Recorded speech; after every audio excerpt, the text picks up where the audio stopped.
ஸ்ரீகாந்தோ Maduro யஸ்ய Janani சர்வமங்களா ஜனகஸ்கரோ தேவஹ தம் வந்தே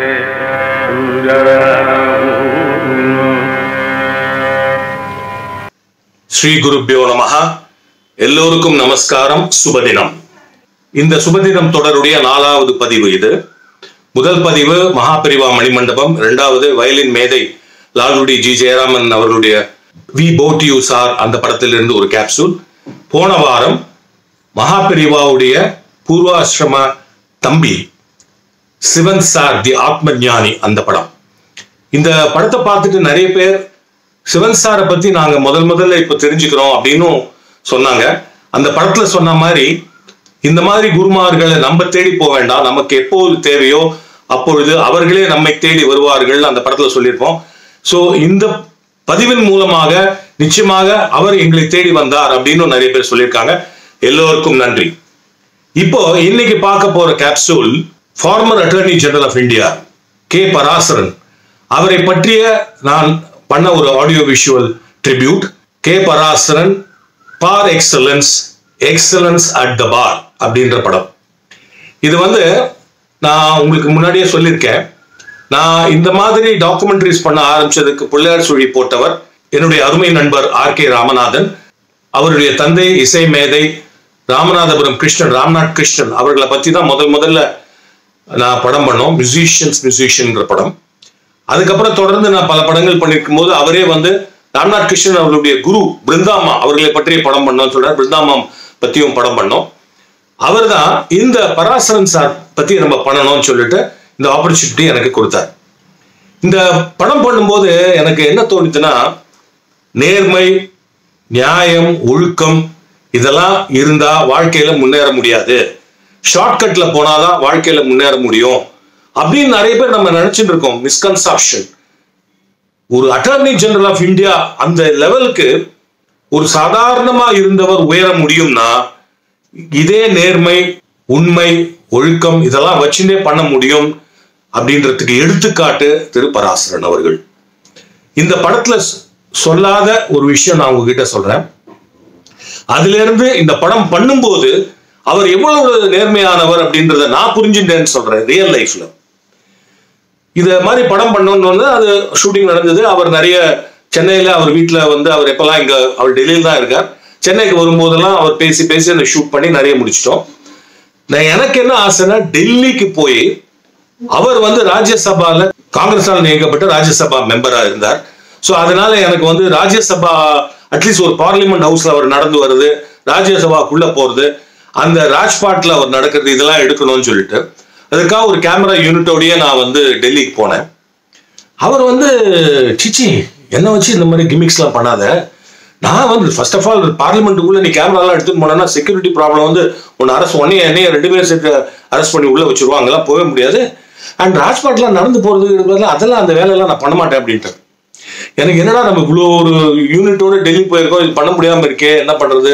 அப்புறம் ஒரே ஒரு ஆப்ஷன் கொடுத்தேன், மாமா நீங்க இறங்கி நடக்க வேண்டாம், நீங்க கார்ல வாங்கும், நான் கார்ல முன்னாடி கேமரா வச்சுட்டு இதே மாதிரி இந்த பார்லிமெண்ட் பில்டிங் முன்னாடி போறேன், நீங்க அந்த பார்லிமெண்ட்டை பாக்குற மாதிரி வச்சுக்கலாம், அந்த ராஜ்பாத் வழியா போறேன், அந்த எங்கெங்கெல்லாம் இந்த மாதிரி சமாச்சாரங்கள், சுப்ரீம் கோர்ட்ல தானே அவர் மிகப்பெரிய லாயரா இருந்தார், அந்த சுப்ரீம் கோர்ட்டுக்கு முன்னாடி அந்த கார்ல நீங்க போற மாதிரி அப்படி எடுத்துக்கிறேன் அப்படின்னு. அவர் எப்படி யோசிச்சார். Luckily I must thank Mrs மோகன் பராசரன், கே பராசரன் அவர்களுடைய மாட்டு பொண்ணு. அவங்க அப்பா பாவம் இவ்வளவு தூரம் வந்திருக்காங்க, நீங்க கார்ல அப்படியே போனா ஒன்றும் தப்பு இல்லை அப்படின்னு. சரிப்பா அவ சொல்லிட்டா, நான் பண்ணிதான் ஆகணும் வா அப்படின்னு சொல்லிட்டு அவரை கார்ல டெல்லியில அதே மாதிரி நான் கேமராவோட உட்காந்து வச்சு எடுத்தேன். இது ஒரு பெரிய அனுபவம். அவர் நான் எடிட்லாம் பண்ணி முடிச்சாச்சு, அவர் பார்க்கல, ஆனா அவர் குடும்பத்துல எல்லாரும் பார்த்துட்டு அப்ரிஷியேட் பண்ணாங்க, சில கரெக்ஷன்ஸ்லாம் சொன்னாங்க, அதெல்லாமும் பண்ணி இதான் ஃபைனல் ப்ராடக்ட் அப்படின்னு டிசைட் ஆயிடுது. ஒரு ஸ்கிரீனிங் வச்சோம். அந்த ஸ்கிரீனிங்க்கு எல்லாரும் all big people came, huge fans came. And Parasaran அவர்களும் ஃபர்ஸ்ட் ரோல உட்காந்து அந்த படத்தை பார்த்தார். தண்டரஸ் ஓவேஷன் நிறைய, ஏன்னா அவ்வளவு விஷயங்கள் அவர் சாதிச்சிருக்காரு, ஒரு நேர்மை ஒழுக்கத்தோடையும் நியாயமாகவும் இருந்து. ஸோ அவருடைய இல்லஸ்ட்ரியஸ் அந்த லைஃப் ஜேர்னியை பார்த்து எல்லாரும் அசந்து போய் கைத்தட்டி எவ்வளவு ஆர்ப்பரித்தார்கள். படம் முடிஞ்ச உடனே ஸ்டாண்டிங் ஓவேஷன். அப்போ அவர் மேடைக்கு வந்து மைக் எடுத்துட்டார். நார்மலா என்ன நினைப்போம், அவர் மனதார பாராட்டுவார் அப்படின்னு நினைப்போம் இல்லையா? அப்படி சொல்லலை. அவர் என்ன சொன்னார், இந்த படம் ஆரம்பிக்கும் போது ஒரு சீக்வன்ஸ்ல ஆரம்பிக்கிறது, அந்த சீக்வன்ஸ் இந்த படத்தில் இடம்பெறக்கூடாது. இதை நிச்சயமாக இந்த டிவிடி ரிலீஸ் பண்றதுக்குள்ள நீங்க எடிட் பண்ணி வெளியே எடுக்க வேண்டும் அப்படின்னு சொல்லிட்டார்.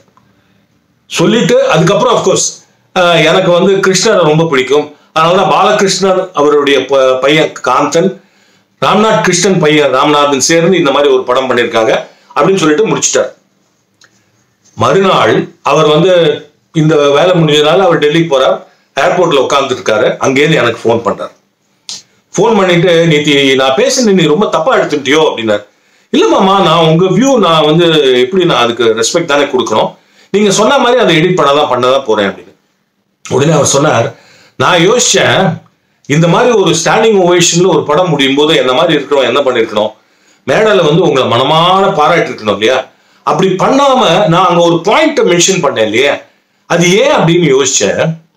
அப்பதான் எனக்கு தோணித்து, எனக்கு நான் என்ன பேசுறேனோ அதெல்லாம் பார்சாதி பெருமாள் சொல்லிதான் என் வாயில வருது. பார்சாதி பெருமாளே இவ்வளவு நல்லா வேலை பண்ண உங்க 2 பேருக்கும் ஒரு கண் திருஷ்டி படாம இருக்கணும் அப்படின்றதுக்காக இந்த விஷயத்தை என் மூலமா சொல்ல வச்சாருன்னு நான் எடுத்துக்கிட்டேன் அப்படின்னா. சரி மாமா, ரொம்ப தேங்க்ஸ் மாமா அப்படின்னு. நான் வந்து இந்த மாதிரி போன்ல எல்லாம் உன்னை தேங்க் பண்ண முடியாது, நீ பண்ண இந்த இவ்வளவு நல்ல படத்துக்கு. நான் அடுத்த தடவை சென்னைக்கு வரும்போது உங்க வீட்டுக்கு வந்து பர்சனலா தேங்க் பண்ணுவேன் அப்படின்னு சொன்னார். இதை விட பாக்கியம் என்ன மாமா எனக்கு இருக்கு, வரும்போது நீங்க சாப்பிட வாங்கோன்னு அதை பார்த்துக்கலாம் அப்படின்னு. அது நடந்து ஒரு 6 மாசம் முடிஞ்சு இந்த ராஜ்யசபா பார்லிமெண்ட் செஷன் எல்லாம் முடிஞ்சதுக்கு அப்புறம் அவர் சென்னைக்கு வந்தார். வந்துட்டு நாளைக்கு நான் வரேன்ப்பா உங்க வீட்டுக்கு. அவர் வீடு வந்து ராயப்பேட்டால இருக்கு அவர் வீடு.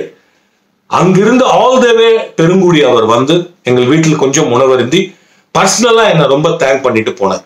யோசிச்சு பாருங்க, ஒரு 90 வயது நிரம்பிய ஒரு attorney general, former attorney general of India, the legal luminary, அவர் அயோத்தியால வந்து அந்த வெர்டிக்ட் வாங்கி கொடுத்து இன்னைக்கு அயோத்தியால கோவில் வருதுன்னா அதுக்கு காரணமானவர், அந்த கோவில் கமிட்டிலையும் சேர்மனா இருக்கிறவர். அவர் வந்து இப்படி சொல்லணுமா? இது ஆச்சரியம். சரி, அவர் கட் பண்ண சொன்ன அந்த சீக்வன்ஸ் என்னங்கிறத நான் கொஞ்சம் சொல்றேன். அது வந்து மோகன் பராசரன் சொல்லி தான் நான் அந்த சீக்வன்ஸை வச்சேன். என்னன்னா, ஒரு பெரிய ஸ்டேட்ஸ்மேன் டெல்லியில ஃபர்ஸ்ட் டைம் பார்லிமெண்ட்டுக்குள்ள நுழையிறார். நுழைந்து இந்த பார்லிமெண்ட் எயில தாண்டி போயிட்டார். போனோன்னு அவருக்கு பின்னாடி த ஆப்போசிஷன் நாமினேட்டட் பெரியவர் உட்கார்ந்து இருக்கார். அவரை மரியாதை செலுத்தாம போறமேன்னு திரும்பி வந்து அவருக்கு சாஷ்டாங்கமா நமஸ்காரம் பண்ண அந்த எம்பி வந்து பதறி போய், சார் இது வந்து புரோட்டோகால்ல எனக்கு தெரியும், உங்களுக்கு மரியாதை செலுத்தாமல் நான் வந்து இந்த பார்லிமெண்ட்ல நுழையக்கூடாது அப்படின்னு சொன்னார். அப்படி அந்த ஒரு மிகப்பெரிய ஸ்டேட்ஸ்மேனால் மரியாதை செய்யப்பட்டவர் தான் பராசரன் அந்த படத்துல ஓபன் ஆகும். இதை எழுத்துருன்னு அவர் சொன்னார். ஏன் சொன்னார்னா, அந்த ஸ்டேட்ஸ்மேன் இன்னி வரைக்கும் என் மேல மிகப்பெரிய மரியாதை வச்சுட்டு இருக்கார். இந்த விஷயத்த நான் இந்த படத்துல போட்டேன்னு அவருக்கு தெரிஞ்சதுன்னா என்னை பத்தி ரொம்ப சாதாரணமா இட போட்டுருவார். அது தவறு. அவர் என் மேல வச்சிருந்த அவ்வளவு பெரிய மரியாதைய நான் அவ்வளவு சீப்பா பப்ளிசிட்டி கொடுத்துக்க கூடாதுன்னு சொன்னார். அப்ப எவ்வளவு உயர்ந்த உள்ளம் அவர். இப்படியும் இன்று இருக்கிறார்கள், பெரியவர்கள் உத்தமர்கள் இருக்கிறார்கள்னு நம்ம ஜெனரேஷன் தெரிஞ்சுக்கணும், நமக்கு அடுத்த ஜெனரேஷன் தெரிஞ்சுக்கணும். அதுதான் இந்த படம். இந்த சீக்வன்ஸ் எடுத்ததுனால வீணா போல. ஏன்னா ஒரு நல்ல காரியம் பண்ணும்போது அதுக்கு சமமாக இன்னொரு நல்ல காரியம் நடக்கும்ங்கிறதுனால சரி வேற என்ன மாதிரி ஓபனிங் வச்சுக்கலாம்னு நான் என்ன நினைச்சேன், ஒரு இந்தியன் ஹிஸ்டரியே வர மாதிரி அவருடைய போட்டோ ஆல்பம். ஸோ அந்த மாதிரி ஒரு போட்டோ ஃபிளாஷ் பண்ணலாம், அதுக்கு ஒரு பிரில்லியண்டா ஒரு பின்னாடி வந்து ஒரு மியூசிக் போட்டு ஓபனிங் பண்ணலாம் அப்படின்னு சொல்லிட்டு யார்கிட்ட போறதுன்னா உமையாள்புரம் சிவராமன் அவர்களுக்கு ஃபோன் பண்ணி, மாமா உங்களுடைய தனியாவர்தனம் பீஸ் ஒரு ஃபாஸ்ட் பீஸ் யூஸ் பண்ணிக்கிறேன் மாமா, உங்க பர்மிஷன், இது என்ன பர்மிஷன்லாம் கேட்கிறேன், எடுத்து நீ யூஸ் பண்ணிக்கூடா அப்படின்னா. உமையாள்புரம் டாக்டர் சிவராமன் அவர்களுடைய தனியாவர்த்தனத்தை எடுத்து அது மேல இந்த பராசரன் அவர்களுடைய அந்த போட்டோ ஃபிளாஷ் போட்டு அந்த படம் ஓபன் ஆகும். அந்த கேப்சூலை இப்ப நீங்க பாருங்க.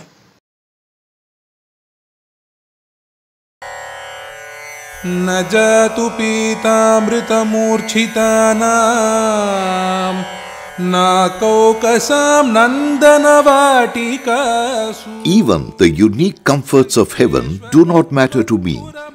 as I would prefer to be an animal in Sri Rangam, the abode of Sri Ranganatha. A humble surrender from revered Sri Parasara Bhattar, the notable Sri Vaishnava Mahan of the 12th century. Shri Partha Sarathina. Even the nectar from heaven does not matter to me, as I would prefer to be an ant eating the prasadams of Parthasarathi Perumal in Tiruvallikeni. A humble surrender from the notable legal luminary of India, Sri K. Parasaran, the barrister. Sri பராசரத்தை நினைக்கும் பொழுது கம்பீரமாக உயரமாக திருநாமத்தை போட்டுண்டு ரொம்ப ப்ரில்லியண்ட்டாக பேசுகிறதா தான் ஞாபகம் வருது. அவருடைய பார்வை பார்க்கும்பொழுது அவர் பராசர பட்டர்னுடைய ஞாபகம் தான் வருது. Affectionately known as the Pitama of the Indian Bar, on account of his contribution to law without compromising on dharma.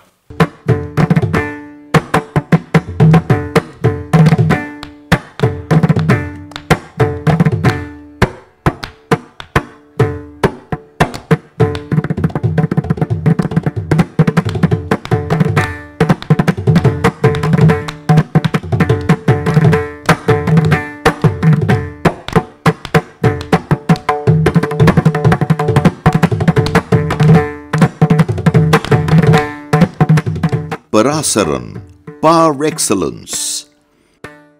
Excellence at the bar. நான் ஒரு ஆஸ்திகன், அதாவது believer. I am not a non believer. இப்போது pharmacy போகிறோம், ஒரு மாத்திரை வாங்குகிறோம், date of manufacture, date of எக்ஸ்பைரின்னு போட்டுரும். இறைவன் அது போல் முத்திரை போட்டுறான் தலையில், date of birth, date of எக்ஸ்பைரின்னு போட்டுரும். இது ரெண்டும் நம்ம நிர்ணயம் பண்ணுறது, அவன் நிர்ணயம் பண்ணுறான். A dharmic scholar and a legal professional par excellence. We often ask the question, what is Indianness or Bharatiyata? One may get the answer by analyzing Mr. Parasaran's life and work. Mr. Parasaran, I don't know how to describe him. I always appeared in teams against him in courts. In fact, he developed all his love and affection for me because of the way I opposed him. It is not easy to admire an opponent unless you are really noble. Everybody will not get all kadakshams of Lakshmi, Parvati and Saraswati. But as far as our senior is concerned, all the three graciously give their kadaksham because he is a pet child of all the three devatas. Senior sir is an epitome of a compassionate soul. I say so because he connects with each one of us, I mean the juniors, both on a professional and on a personal front. எப்படி அவருக்கு வந்து இவ்வளோ பெரிய name and fame வந்ததுன்னா அந்த அப்பா கேசவங்கார தான் சொல்லணும். பராசரன் பேர் வச்சுரு பாருங்க, சக்தி, பராசரன், வியாசர், கௌடபாதம், ஆதிசங்கரன், இந்த மாதிரி குரு பரம்பரையில் வர பேர். இது ரொம்ப புனிதமான பேர். அவர் பேர் என்னன்னு எனக்கு முதல்ல தெரியாது, உறவு மூலமாக தான் தெரியும். அதுக்கப்புறமா வந்து அவர் பேர் என்னன்னு தெரிஞ்சுனேன். அதுக்கப்புறம் அவர் யாருங்கிறது புரியறதுக்கு இன்னொரு எனக்கு 20-21 வயசு ஆகும்போது நிஜமாகவே யார் அவருங்கிறது எல்லாம் தெரிஞ்சது. என்ன தெரிஞ்சவரில் எனக்கு உறவுக்காரர் வீட்டுக்கிட்டே இருப்பார், அத்திமேர். பராசரன் மாமா, மோகன், சதீஷ், ரங்கம், இவாளெலாம் எனக்கு தெரியும். இவாளோட எனக்கு ஒரு நல்ல நட்பு உண்டு அப்படின்னு சொல்லிக்கிறதே எனக்கு மிகப்பெரிய கௌரவம். At every important turn of event in his life, the divine design was evident. He was born in Sri Rangam, known as the Bhuloga Vaikuntham, to legal wizard Sri R. Keshava Iyengar and Srimati Ranganayaki on 9th October 1927. He was brought up at the precincts of Sri Parthasarathi Perumal of Tiruvallikeni, revered as Geetacharyan. கீதையில் சர்வஸ்லோகம் ரொம்ப முக்கியம் எங்களுக்கு. பிறந்தாகம் ரங்கநாதம் ஸ்ரீரங்கம், என் புக்ககம் நாயக்கா நாயக்கி பாவம்னு சொல்லுவோம். அவன் மொத்தம்தான் புருஷன், நம்மளெல்லாம் பண்ணிவிட்டேன்னு சொல்லுவாள், வெடிக்கையை சொல்லுவாள், இப்படி சாஸ்திரத்தை சொல்லுவாள், வெடிக்கையில் சாஸ்திரத்தை சொல்லுவாள். எனக்கு புக்ககம் பார்சார். Irrespective of whichever party is in power, the union governments continue to seek his advice on several legal issues. It was in Sri Vajpayee's term as Prime Minister of India that Sri Parasaran was appointed in the committee for reviewing the Indian Constitution. Atalji exhibited immense reverence to his legal brain when he introduced Sri Parasaran to President Clinton as an authority on Indian Constitution. Later, during Dr. Manmohan Singh's tenure, he got the Padma Vibhushan honor and was also nominated for the Rajya Sabha as an MP. The strong views of Sri Parasaran on appointment of judges has been historical, which coincided with the views of the present government when it sought to amend the constitution in this regard. இப்போ இருக்கிற பிரதம அமைச்சரும் அதே மாதிரி அவருடைய சக அமைச்சர்களும் அருண் ஜேட்லி ஆகட்டும் அல்லது ரவிசங்கர் பிரசாத் ஆகட்டும் இப்பொழுது இந்த ஜட்ஜஸ் அப்பாயின்மெண்ட்டுக்கு வந்து national judicial appointments commission bill வரைச்சி தான் பேசுறதுக்கு பதிலாக இங்கே பராசரன் இருக்கார் அவர் பேசுவார்னு சொன்னாங்க. சபையே வந்து ஒத்துண்டுது. No wonder his speech at the Rajya Sabha on this subject was allowed beyond conventional limits of time. No one in this house is contrary against the independence of the judiciary. Every one of this house, every member of this house is for the independence of the judiciary. And independence of the judiciary means institutional independence of the judiciary, and is not related to each individual judge at the time of appointment. At the time of appointment, there can only be a prognosis as to whether he will be independent or not. It is a great error in the approach of many of the judges, and even some people who speak about it, is in thinking if the executive has to say, he will be not independent but will obey the executive. This is a wrong conception. If this is true, if he owes his appointment to judges, he will not be independent of those judges. Therefore, this is a wrong logic. The Constitution originally vested the power of appointment in the President on the advice of the Council of Ministers only after consulting the chief judges of the Supreme Court as the President may deem fit. Constitution படிக்கிற போதும் அம்பேத்கர் சொன்னதையே பார்க்கிற போதும் ஜட்ஜஸ்ட்டே எக்ஸ்க்ளூசிவாக power இல்லை. அவள் அது போல் அர்த்தம் பண்ணுறா. ஆனால் அந்த கான்ஸ்டிடியூஷனுக்கு அர்த்தம் சொல்கிற அதிகாரம் அவள்கிட்ட தான் இருக்குது. அவள் சரியாக சொன்னாலும் அதான் லா, அவள் சொல்கிறது நம்ம தப்பு நினச்சாலும் அவள் அது சரி தான், அதுதான் லா. அதனால அவள் சொல்கிறது தான் பைண்டிங். ஆனால் கான்ஸ்டிடியூஷனை முதல்ல இனாக்ட் பண்ண போதே சொல்கிறேன், நான் ஒரிஜினல் கான்ஸ்டிடியூஷன் சொல்கிறேன். அது சொல்கிறத பார்த்தாக்க ஜட்ஜஸும் எக்ஸிக்யூட்டிவும் சேர்ந்து காம்போசிட்டாக கன்சல்டேஷன் பண்ணி தான் அப்பாயிண்ட் பண்ணணும்னு என்னுடைய அபிப்பிராயம். இவா வந்து எக்ஸிக்யூட்டிவ்க்கு இப்போது வாய்ஸே இல்லாமல் சொல்லியிருக்காங்க. அது அவ்வளோ சரியாக எனக்கு சரியாக தோணலை. ஏன்னு கேட்டால் நம்மளது வந்து சோஷியலிஸ்ட் டெமோக்ராட்டிக் ரிப்பப்ளிக். கான்ஸ்டிடியூஷன் அவள் என்ன திருத்தினா, ஜட்ஜஸ் நியமனத்தில் chief justice 2 senior most judge இருக்குன்னு ஒத்துக்கிட்டாவா. ஸோ 3 ஜட்ஜஸ் இருக்கா, சீஃப் ஜஸ்டிஸ் இருக்கார். ஸோ ஜுடிஷியல் வாய்ஸ் இருக்குது. அப்புறம் லா மினிஸ்டர் இருக்கணும்னு சொன்னார், எக்ஸிக்யூட்டிவ் வாய்ஸ் இருக்குது. இதுபோல் 2 எமினன்ட் பர்சன்ஸ் இருக்கணும்னு சொன்னார். அந்த எமினன்ட் பர்சன்ஸில் ஒருத்தர் ஷெட்யூல் காஸ்டோ, ஷெட்யூல் ட்ரைபோ, பேக்வர்ட் கிளாஸோ, மைனாரிட்டியோ, உமன் இருக்கணும்னு சொல்கிறார். ஒரு டெமோக்ரஸியில் இதில் என்ன தப்பு? ஜட்ஜுகளே நியமிக்கணும்னாக்கா. In fact, the first qualification for a judge is Shastrajna.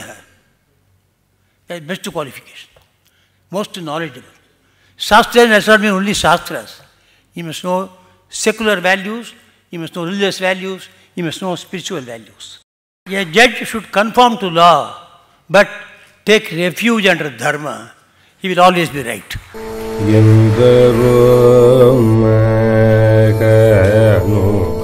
No wonder the top 2 heads of the Indian government, the President of India and the Prime Minister of India, greeted him personally, and the latter did so in Tamil, being Mr. Parasaran's mother tongue. Dharmo rakshati rakshitaha, dharmo hantihataha. Yato dharmas tato jataha is the Supreme Court. Satyam eva jayate is the High Court. Satyam and dharma, both are 2 eyes. There is no difference between them. Both are same. But conceptually it has been explained a lot. Those 2 eyes alone give the vision of dharma. Not only those 2 eyes, மொழியிலார்க்கேது முதநூல் தெரியும், விழியிலார்க்கேது விளக்கு. You require language. Without language, you can't know Shastras. Shastra is not merely in Sanskrit. It is in Sanskrit, it is in Gujarati, it is in Bengali. We had a Kashmir Saivism. Someday when I went to Kashmir for a case, I was presented with the book Saivism, which is Kashmir Saivism. We must learn everything. You may use them or not use them. The profundity of the knowledge will alone help. Only 4 who were role models. Bharadwaja for his knowledge, Baraspati for his wisdom, Vishwamitra for his activism, and Vidura for his nidhi. If that nidhi comes to be established, law will take care of itself. Thank you very much.